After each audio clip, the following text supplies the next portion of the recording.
was out there, Brooklyn, throwing her to the ground and raping her with a knife to her throat. One of them had previously been arrested for raping another woman, but instead of being deported, he was released into our country and told to enjoy your life. In Fort Wayne, Indiana, a woman who was offered a ride home by two illegal aliens was instead kidnapped, held down and raped, then driven around while the illegals discussed how they planned to kill her. They wanted to kill her. They didn't want to have a witness.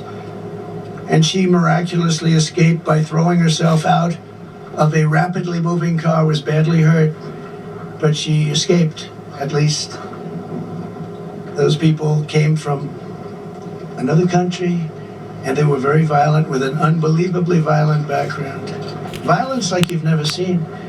In the Bronx recently, an illegal alien who Kamala set loose into the country approached a 36-year-old woman while pretending to ask for directions before he wrapped his arms around her throat, pinned her down on a park bench, and raped her publicly on a park bench. And she said, he wasn't trying to rape me, he was trying to kill me. In Michigan earlier this year, an illegal alien broke into a residence and sexually assaulted two young girls, doing tremendous damage to these two young, beautiful girls. In Virginia, a few weeks ago, a 54-year-old mother of four was leaving a convenience store when she noticed an illegal alien trying to steal her car. When she tried to stop him, he ran her down, ran her over, and left her dead on the ground. She was dead.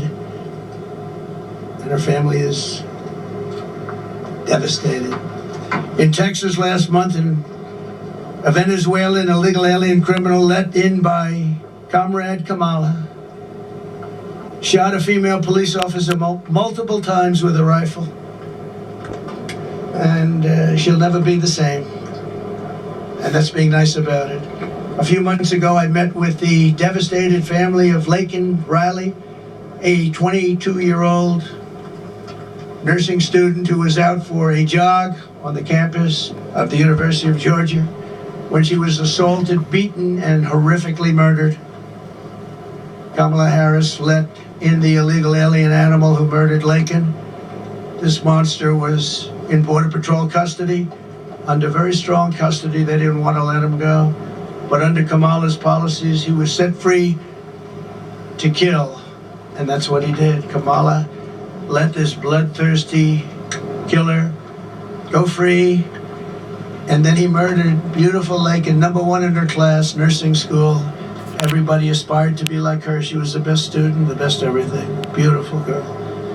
Then there's the heartbreaking story of Rachel Morin.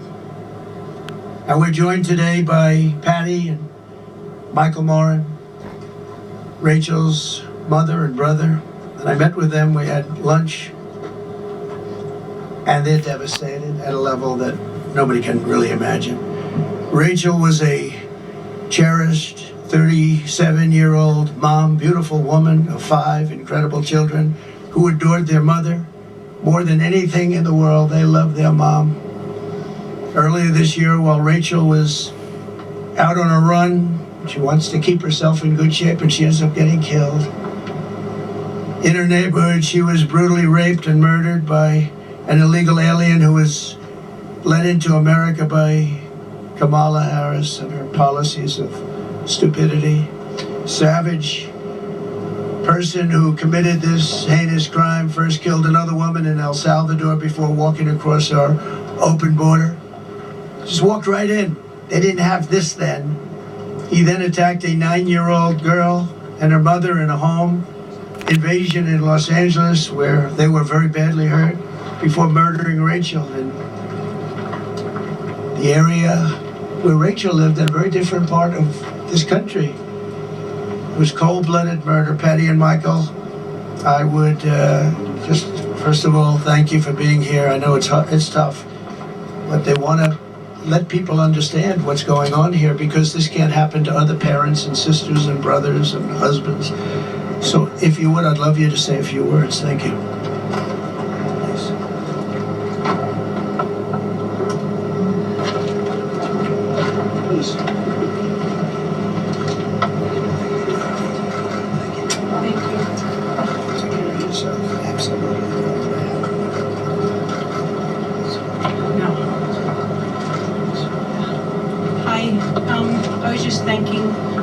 President Trump for the invitation to come and to share Rachel's story. Rachel was 37 years old. She had 5 children. She worked. She owned a small business. She worked very hard to support her family. And the trail that Rachel ran daily was a trail that we as a family would walk over the last 25 years that we've lived in Maryland. It's a very safe, small trail, very public, very open. Moms with baby carriages go down this trail. It's very safe. I was in Kentucky. We had a grandbaby that had passed away. When I got a phone call from my son, and he said, "Mom, there's somebody here that would like to speak to you." And when I said hello, the person on the other end said, "Hello, Mrs. Morin. This is Detective so-and-so. I'm the lead detective on this case. There's no easy way to tell you this, but we found your daughter's body.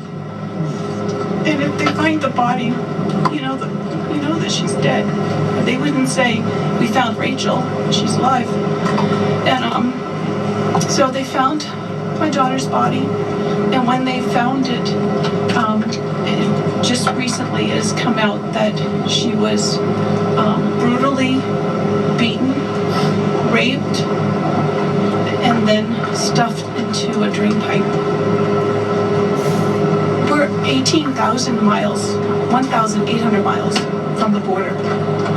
And because of this open border, we've had not just my daughter, but we've actually had 2 in the same county that we're from, where illegal immigrants have come in and have caused rape and murder of our citizens. And the reason why I came here today and I accepted the invitation is because I really want our words to be heard, and I really want you to take to heart what we're saying. We're not here for a political stand, although we are. We're here because we're losing our moms, our daughters, our children to criminals. And that shouldn't happen. We should be taking care of our country, our people. And the only way I believe that's going to happen is if President Trump is reelected as president, and we close up this border and we put policies back into place that were there before, instead of this open border thing. We're gonna end up being a third world country if it continues this way. And I truly hope that you just take my words to heart, because it's devastating to lose a child, but even more devastating when you see the pictures or you see the body and you really understand what's happened to that person. So please take to heart, this is a very, very important issue, and it's one that's either going to make or break our country. It's not so much, it's about America, it's about Americans, it's about us taking and protecting ourselves and looking out for each other. It's about protecting our families. So, thank you. Thank you.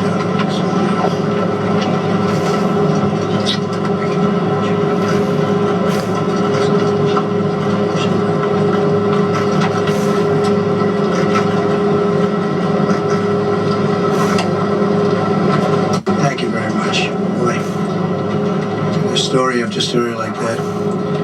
Also with us is Alexis Nungari and Homel Guevara, the loving mother and uncle of precious angel Jocelyn Nungari. Jocelyn was a 12-year-old girl from Houston whose life was stolen by 2 criminal illegals that Harris freed into our country for no reason whatsoever. They were known as monsters. 2 months ago, after walking to the convenience store, these criminal migrants kidnapped Jocelyn, tied her up for 2 hours, violently assaulted her, and strangled her violently to death. Charged with Jocelyn's wicked murder are 2 illegal aliens from Venezuela who came across our border Just walked across like there was nothing to it. Couldn't do that 5 years ago, 4 years ago. They were in Border Patrol custody. They were gotten, they were nabbed, and were then released into our country. Alexis, we cannot fathom your pain. There are so many people that are going through this pain. But we pledge to always hold Jocelyn in our hearts. And Alexis, I'd like to have you maybe come up and say a few words. Thank you very much.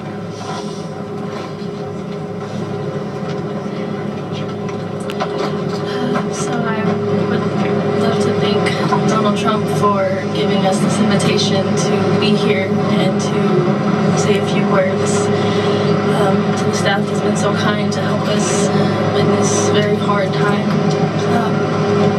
My daughter was just 12. She had dreams to be famous. She wanted to be a famous actor. She was so funny. She was her own personality. And it's been very hard. It's been very hard. June 17th was the day her life was taken.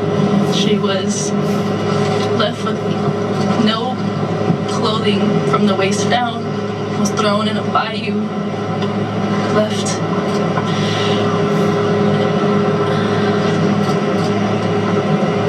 strangled to death.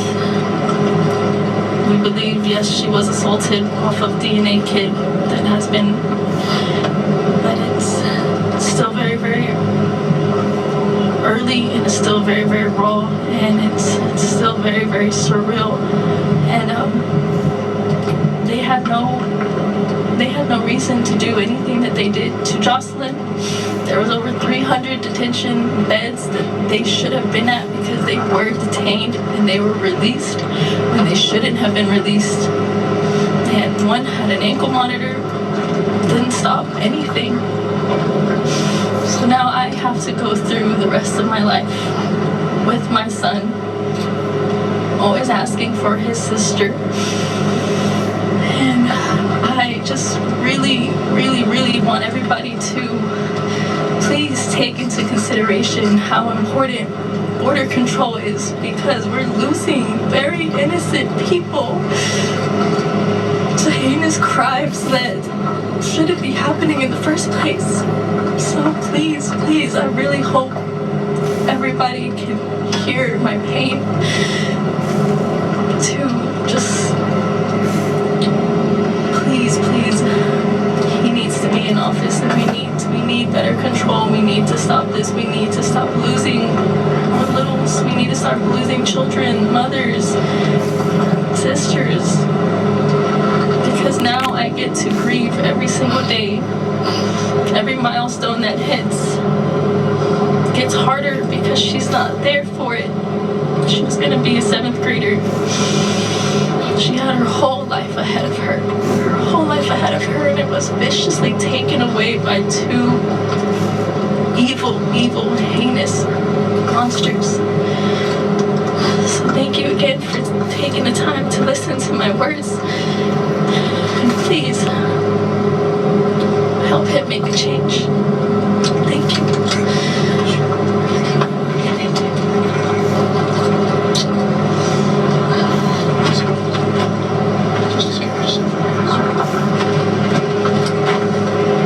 So Jocelyn is in heaven now, looking down on us right now. And in her name and her memory, we'll be fighting to protect every American daughter and child. That's why we're here, because this will happen and has happened by the thousands. There are thousands of people that are in horrible situations like this. As Kamala gives her convention speech tonight, she will not mention the victims. She won't even talk about them, although now that she sees us, maybe she will. She'll not say their names or express remorse to their families. Kamala says she wants to talk about the future. No, these people want to go back to the safe past. We don't have a future with open borders and all of the other problems this country has. The crime problem, just like they rigged the 818,000 jobs number, they rigged the crime numbers too. That's also been a proven fact, just came out. But she's stolen the future of Lake and Riley and Rachel and our precious Jocelyn, just taking their lives away for no reason. When I left office, I gave Kamala Harris the strongest and most secure border in American history. These people have done an incredible job. They worked with lots of others. And if you came here illegally, you got caught and you were deported or put in jail, depending on what. In some cases, we put them in jail because we didn't want, they were so violent, we didn't want to take a chance that they'd come back. But generally, they were deported and brought into countries that wouldn't accept them before me. With me, they accepted them. They wouldn't take them back, but with me, they accepted them. I said, you're going to have a lot of problems if you don't. We ended catch and release. We had remain in Mexico. The greatest policy, remain in Mexico. How good was that? Everybody remained in Mexico until they were checked out, and either they came in or not. Most of them didn't qualify. Title 42, Safe Third agreements, and 500 miles of border wall that was very, very difficult to even think about getting over, around, or under. The final gaps of the wall were about to be sealed. Then Kamala came in and dismantled every single Trump border policy and halted all wall construction. And there it sits, but much of it's been sold. This is just a small example of what it was, what it is before they lift it up. So you can see on the ground behind me the sections of wall that taxpayers paid for, a lot of money. But Kamala refused to put up, just refused. She wouldn't do it. Everybody called. I even made some calls. I said, you got to put it up. You got to put it up. But she didn't want it open. She wanted a wide open border. What Biden and Kamala have done to the families here with me and so many others, thousands and thousands of others, not only killed, also really badly hurt to a point where they'll never lead a normal life again. It's shameful and it's evil. Every year under Harris, a new all-time record of illegal immigration has been set. Every single year our great borders are. She'll blow away Biden's reputation as being the worst president. She'll be a president that'll make him look good, just like Biden made Jimmy Carter look good. To get illegals into America as fast as possible, Harris has flown hundreds of thousands by airplane. You know, then they say, oh, well, we didn't want them to go. But then we found out a few months ago that they're flying them in over the border by airplanes to all over our country. Well, that means they do want them to come in. And flying in some very dangerous people. It's close to 1 million people, we think. Close to 1 million people were flown in over the border, and she's trying to say, well, we're in favor of borders. She just started this a short while ago. She's even launched a smartphone program that gives fast pass entry to thousands of illegal immigrants, all coming very quickly. You use the smart pass and you get immediate access into our country. Can you believe this? And then they're trying to say we believe in borders. They're flying right over our heads, right into the middle states. All over, every border, and you've heard this, every border, you look at the different states and put another way, every state is a border state now when you think about it, because they just come right past here and they get taken to other states that never even thought of a problem like this. And those are not happy campers. According to a new DHS report, Kamala Harris also lost more than 300,000 migrant children that she allowed to be trafficked into our country. These children are gone. Many of them are dead. And nobody does anything about it. 300,000 children are missing. Can you imagine that? Can you imagine if that were a Trump administration? Be the biggest story in history. Nobody even talks about it, just like they don't talk about the fact that Joe Biden got $27 million from different countries. And they don't talk about that, him and his family. Just came out from Congress. Nobody talks about it. I do have some good news, though, for the people standing behind me in particular, and maybe for some of the press that wants to hear good things. The Supreme Court just ruled that you're not allowed to have illegal aliens vote. Just came out just before I walked out. So illegal aliens are officially not allowed to vote in our country. And I give great credit to the Supreme Court. They have great courage in doing what they're doing.